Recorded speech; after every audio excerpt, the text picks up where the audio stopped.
The key is really just opening it up and following the step. I just kept doing it, and pretty soon I bought a house. You teach people how to do this themselves so they can do it themselves.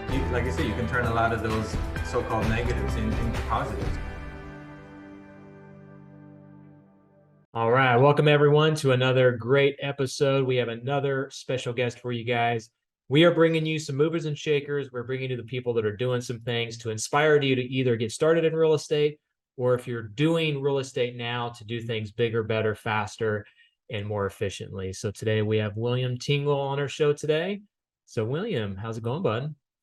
Going great, Tony. I appreciate you having me here today. Absolutely. Great to have you. You know, what's cool is we have a similar story. Carlton Sheets, no down payment system. Back in 99, you bought the course. Right. I bought the course in 2001, figured out how to make it work. And like you and I were talking about before I hit record here, not a lot of people have made that system work, a very small percentage. And actually, that's the way it is for most courses, right? I mean, a lot of people buy the courses, they put them on their shelf. Well, actually, now courses are online mostly. But yeah, they don't really put them into action, right? Yeah. So I guess that's my first question for you. So back in 99, when you bought that course, tell us how you started. Tell us how you took it was $200 for me. I don't know what it was for you at the time. Right. How did you take a $200 course and figure out how to start buying properties and make it work? Well, first of all, the course was about $200, but they got me for the upsells, the package on partners and foreclosures and all that stuff. So I spent a little bit more on it, but the key, it's just like you were just saying, is really just opening it up and following the steps. That's where most people fail. We're in such a stick it in the microwave society. They want everything instantly. These guys today, man, they don't know how good they got it. Texting, PropStream, all of these tools and toys. We used to drive for dollars all week long, go down to the tax office on Tuesdays, look up all the owners and their new addresses, and then direct mail them, because there was nothing else really. And that's what you had to do. But really what I did was I opened the course up and I just started following the steps. He said, call FSBOs, people with properties in the newspaper. And that's what I did. And man, I got cussed out and I heard everything in the world. One investor I got on the phone says, put down the Carlton Sheets course. It doesn't work. But I just kept doing it. And pretty soon I bought a house. And then the next month I bought another house. And after about 4 houses, I said, gee, this stuff might really work. Maybe I need to plan something. So I said, you know what? I want to leave my job in 12 months. I need to buy X number of houses. And that's what I did. A year later, I quit my job. Fantastic. Yeah, 2001, I bought the course. And, like you said, not a lot of people just put the first action into place. Right. So I actually went to the newspaper. I don't know if you remember that section of the course, but he taught you how to go into newspapers, call on for sale by owners. Exactly. It's actually how I found my first property. A real estate agent actually had it listed. She sold me the property and she said, well, why don't you just get your real estate license? So she convinced me to get my real estate license. I was 21. And then I got my license, sold real estate for a couple of years while I waited tables and went to was finishing college, which I didn't actually finish. I left with 9 hours left. Eventually, after about 2 to 3 years of selling real estate and doing some investing on the side, I was finally able to quit my job and kind of get out of school and all that and full time into the business. So. Yeah. Well, I'll tell you, when I got started, I was a restaurant district manager and I worked insane hours. So a lot of my stuff had to be done on lunch breaks or in the afternoons or up late at night on all these chat rooms. We didn't have Facebook and all these places to learn. YouTube didn't exist. It was a much different time. So, I mean, you had to really work. Like I said, these guys today, they've got it so easy. They can, click a couple of buttons and know exactly who owns the house, how much their mortgage is and what their payments are. It's just amazing how much simpler it is now. I know, right? Upload it into a list and the next day they're real estate investors because they're going to get in front of so many potential motivated sellers. Yeah, back then it was a lot harder for us, but at the same time, there was less competition, right? That's true. That's true. A little bit of a trade-off. Yeah. A little bit of trade-off. Well, cool. So over the last 20 some years, looks like 23 years, done hundreds of deals. Right. You're the sub 2 guy. So you do a lot of sub 2 deals, a lot of creative financing. Right. But for those of people who maybe don't know what sub 2 is, kind of explain a little bit in your process on getting deals under contract and taking them subject to. Right. Well, if you don't know what sub 2 is, let me tell you, it's the greatest thing in the world. It's the neatest thing since lines on paper. And it's literally where someone will deed the property to you and let you take over the payments on their existing mortgage, the thing that they sweated over for weeks trying to get approved and finalized. They paid all the fees, the closing cost. Now they've got this mortgage in place, and they will actually deed you the property and let you take over those payments. And I know if you're hearing it for the first time, you're probably thinking the same thing I was. Who in the world would do that? But you'd be surprised when you have a life event, a divorce, a death in the family of someone very close to you, your spouse, and both of you had incomes that contributed to making the house payment. Maybe you're getting a job transfer. You got to be across the country in 2 weeks and you don't have many options. The house becomes something that's just a burden that just has to be dealt with. And if you get in front of these people and, you just present the option to them, you'd be amazed at the number of them that'll say, hey, that sounds great. What do I have to sign to do that? So that's what we do. We try to put ourselves in front of people who have situations where the house is a burden. And if we can talk to those people, then chances are we can get, another house that we can buy. Mm-hmm. So when you take deals subject to, do you actually put any money down, or is it more just them wanting out of the house and they're just willing to sign it over to you? It depends on the situation. For example, I had 2 conversations with sellers today. Both of them each have about $80,000 in real equity in their house.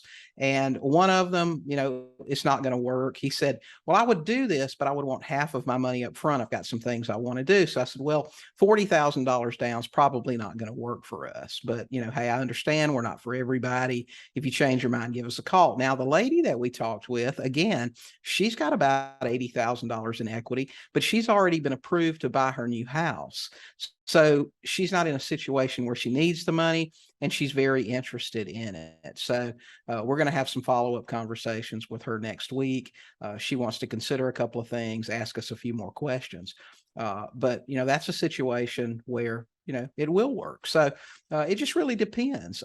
Neither one of these people, the one guy wanted half his money up front. Of course, that won't work for us.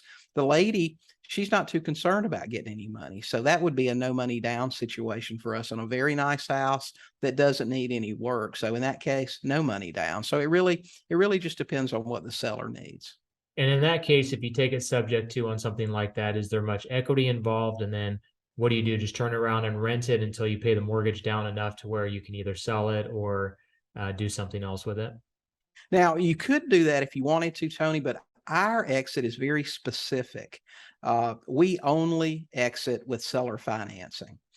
We're looking for home buyers, not renters.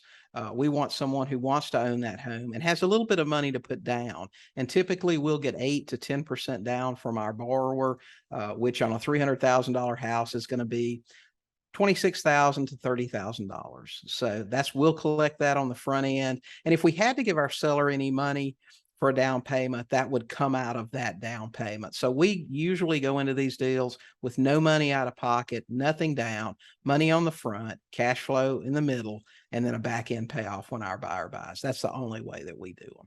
How hard is it to find people that have that much money down, the 10%?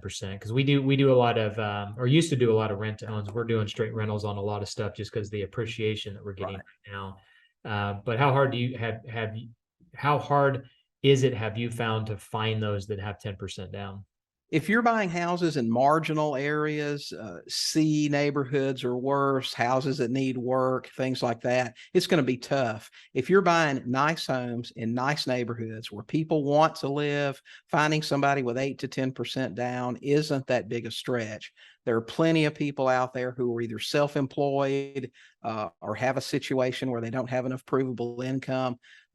Most mortgage brokers will tell you 70% of the people that walk in the door can't qualify for a traditional mortgage because of a credit issue, a bankruptcy, or something like that, but they have money to put down.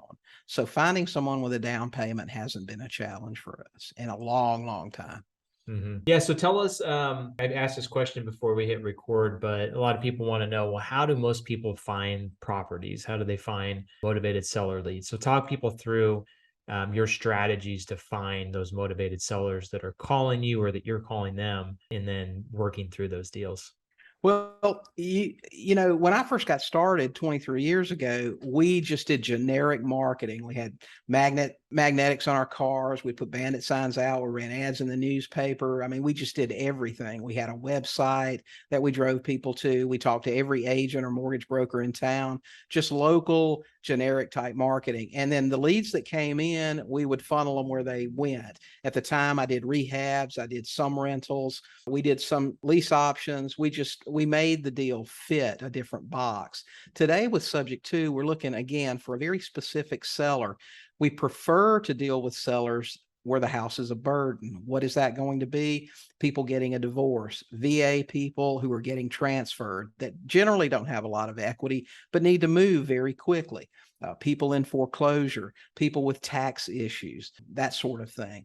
We also market to FSBO sellers on Zillow or Craigslist and things like that. And, you know, during the whole COVID thing, that's been tough because the market's been so crazy. You know, these people all thought they were sitting on a golden house and they weren't very negotiable. But I'm going to tell you, in the last 2 or 3 months, things have changed a lot. You know, we used to have to text 1,000 people to get a few leads to get something to turn into a deal. Now you can text 200 or 300 people and you've got several people that want to talk to you. So the market's really changed a lot. It's a lot easier. And that's because more people are more motivated, or do you think, you know, maybe real estate investors are pausing lately just because there's a little bit of uncertainty in the market? Why do you think that that's changed? Well, I think people are so influenced by the news. Back when they were hearing how hot the housing market was, everyone, even in the tiny towns, Podunk, USA, they thought they had $1 million in equity in their house. So they weren't very flexible. But they watch the news now too. You know, the market's softening, sales are down, all kind of things with the economy that scare people. So the people that didn't sell, you know, they're trying to throw their house up there, trying to get some sales. A lot of Zillow FSBOs are quickly going to agents because, you know, they can't sell their house themselves now. I think the market's just got softer in general. I don't think a lot of investors are jumping out of it so much. I mean, I see as much activity around as ever before, but I think the sellers are just getting a little bit more flexible. It's just, it seems a lot easier for us.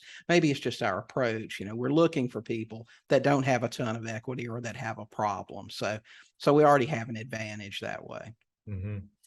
Yeah. So tell us about the last 23 years. So I've been in business 20 years. I know I've seen a lot of different things. I've seen different markets. I've seen ups and downs. I've had, you know, good people in my business. I've had really bad people in my business in different respects. Tell us some learning lessons. Like what are some things that, going back 23 years ago, if you sat down with the person that started the business 23 years ago, what are some lessons that you would teach yourself 23 years ago? Right.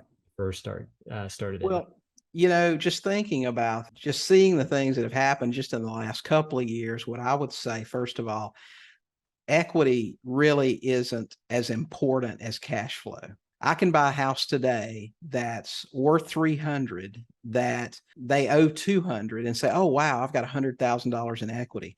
But something big can happen in the marketplace all of a sudden, and that house isn't worth 300 anymore. It's worth 200. Okay, so the equity's gone. What's important is cash flow. I see a lot of people today that will take any deal they can get the deed on, even if the loan is horrible and it won't cash flow because, say, for example, well, just turn it into an Airbnb. Okay, that's the solution, because you can make a house that will not cash flow as a rental, that will not cash flow as a wrap. All of a sudden, it's making $1,000, $2,000 a month as an Airbnb, and that's their only exit plan. But what happens when your city decides overnight, no more Airbnbs? What do you do then? Then you've got an alligator on your hands. So you better have backup exit plans. And equity's great. We love it. But cash flow is really what's important. Well, that thing make money for you month after month after month. Whether the market goes up or down, it's not going to make any difference. That's what's critical. Cool. Yeah. So cash flow, equity, I love both, actually. Mm-hmm. Oh, yeah.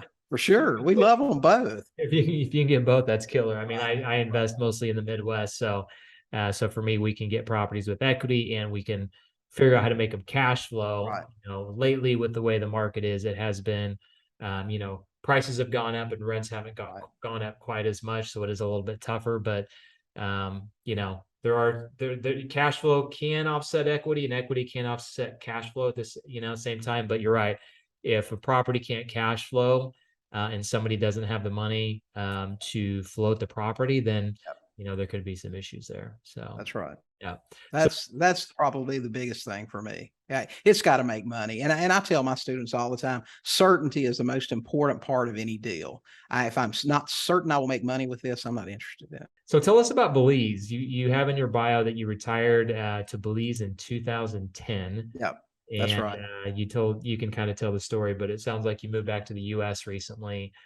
So tell I us, did. why did you choose Belize, and what brought you back to the US? One of the things that I started doing when I started making money in real estate was traveling. I traveled all over the country, a lot of the Caribbean, been to all 50 states now, and Canada and Mexico. I mean, just, we did a lot of traveling and started looking at some other options for retirement. Belize was very attractive to me because, well, first of all, it's accessible from the US by land, sea, or air. I mean, you have to drive through Mexico to get there, but you can do it. So I was just looking at those things. It's very close to the US. It's only about a 3-hour flight away. Everything is super affordable there. You can get a 2-bedroom furnished condo on the beach down there for under $2,000 a month. Wow. And that's now, it used to be a lot cheaper than that. English is the first language. They're very American friendly, and some countries aren't. So there are a lot of reasons I really liked it. So I'd already looked at it. And then I got a divorce in 2010, and my life changed pretty dramatically. And I said, you know what, I'm going to get out of here. So I left the country, moved down there. I could live very affordably, and just hung out for several years and really enjoyed it. And that's when I got started buying remotely. I lived out of the country, so I had to learn how to do stuff away. And that's when I got started doing that. And I completely changed my business. No more rehabs, no more rental properties, buy subject to, sell with seller finance. And that's how I got onto the model that we follow today. Mm-hmm. Yeah, that's the great thing about real estate investing is you don't have to be stuck in one place, especially with, like you said, there's so many tools that allow you to virtually invest. We run TV commercials for investors throughout the country. And I would say probably half of them don't even go look at the properties when they put properties under contract. So with, the automation to be able to comp properties and Google Maps and be able to drive the streets and, reaching out to agents and people on Facebook, if you need resources, it's so easy these days to do things remotely and virtually. And so, if someone's in a really expensive market, or even if someone's not in the US and they want to, I just did a podcast with someone that they're in Australia, and they do deals in the United States. So no one really has an excuse not, to not invest in real estate. Right. That's a real mental switch though, because the first 12 years I was an investor, I wouldn't buy anything that was more than a half-hour drive from me. I wanted to be able to see that house, touch it, all that stuff. And I advised other investors the same. Don't, you need to be right there.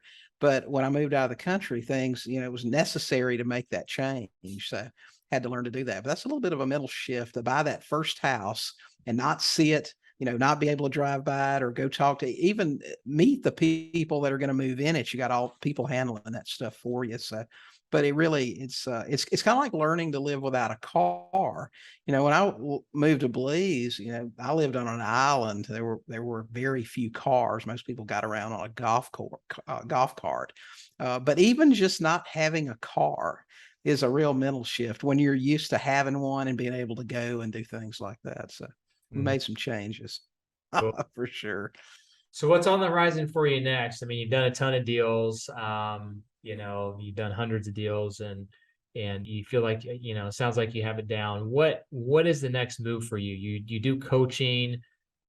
Is there anything else you're looking to, put in place in the next, 5 years that are kind of like a big goal for you?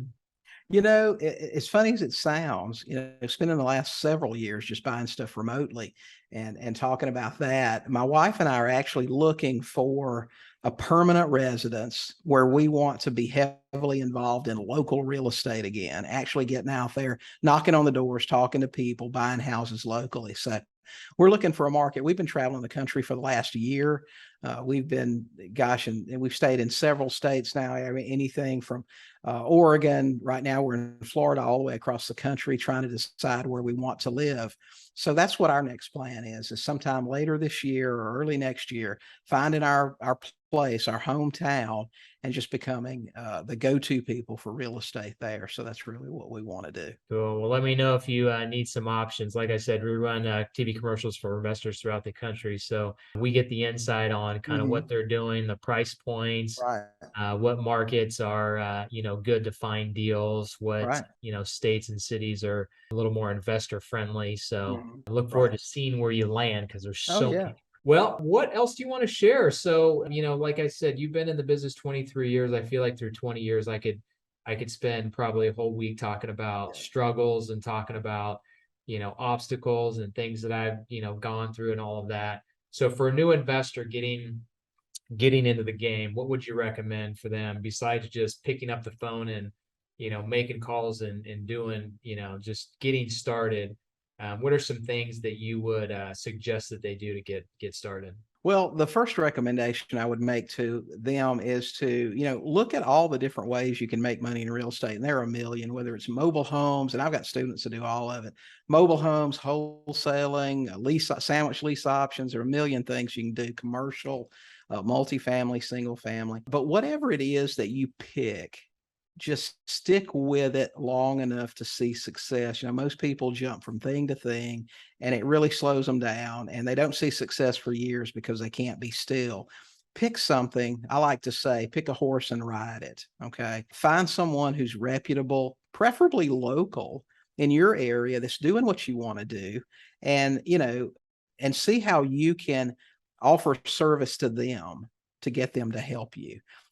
People offer to take you to lunch and spend $20 on you, and they want 20 years of information during that lunch. But offer value to that person. How can you assist them in their business and learn from them that way? And just realize that this is a people business in the end. When you're buying real estate, if you're getting a good deal, we buy houses from people in foreclosure that have problems. And the best deals we make are with people we make a connection with. We're able to offer service to them other than just buying their house, even if it's just somebody to listen. So it is a people business. I know we get into texting and non-personal ways of communication, but the more personal you can make it, the better that you'll do. But the biggest thing is just to realize it is going to take some effort. It is going to be some work. It's simple. It's not easy, but it's simple. And it is really worth it to have financial freedom and be able to do all the things that you want to do. So instead of working for somebody else all your life. Yeah, that's a good point with adding value to someone else. I think, when someone asks me what I would do differently, starting out, that's one of the top probably 3 things that I mention, especially being young, is I wish I would have worked for someone else and kind of got mentorship and guidance and learn from on someone else's dime, right? Right. Not saying you have to do that, reaching out to someone that's already doing deals and saying, hey, can I shadow you? Can I help me meet your contractors? Is there anything I can do to help you, and get ingrained in it? And who knows, they may be a private lender for you down the road. They may send you deals. You'll probably be able to send them deals. I know a lot of people that got started that way, that just kind of helped a local real estate investor in their area. Right. And that got them started, got them resources, got them experience, and really got them going. Whereas I did it the opposite way. When I first started, I didn't ask for help. I didn't help anybody else. I just put my head down and just grinded away, which worked for me. Luckily, my personality kind of pushed through that. There are easier ways to do it, right? And that's really doing it with other people. Well, any last thoughts, William, before we kind of start wrapping this up? Well, I'd like to invite your listeners to follow us on YouTube. We've got a pretty cool YouTube channel there. We release several videos a week. You can find it at Sub2 Deals. It's SUB, the number 2 Deals. You can check us out there, and make sure you subscribe. Awesome. Sounds good. Well, hey, appreciate your time, William. Congrats on all the success, the hundreds of deals that you've done, and you do it creatively. And that's really, when we bought this course, we did no creative financing, right? When we bought Carlton Sheets, and that's right.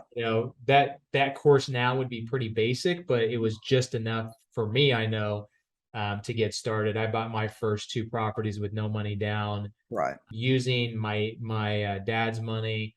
And at that time, you could use the after repair value to fund 100% of the purchase and renovations, which there's still some of that out there.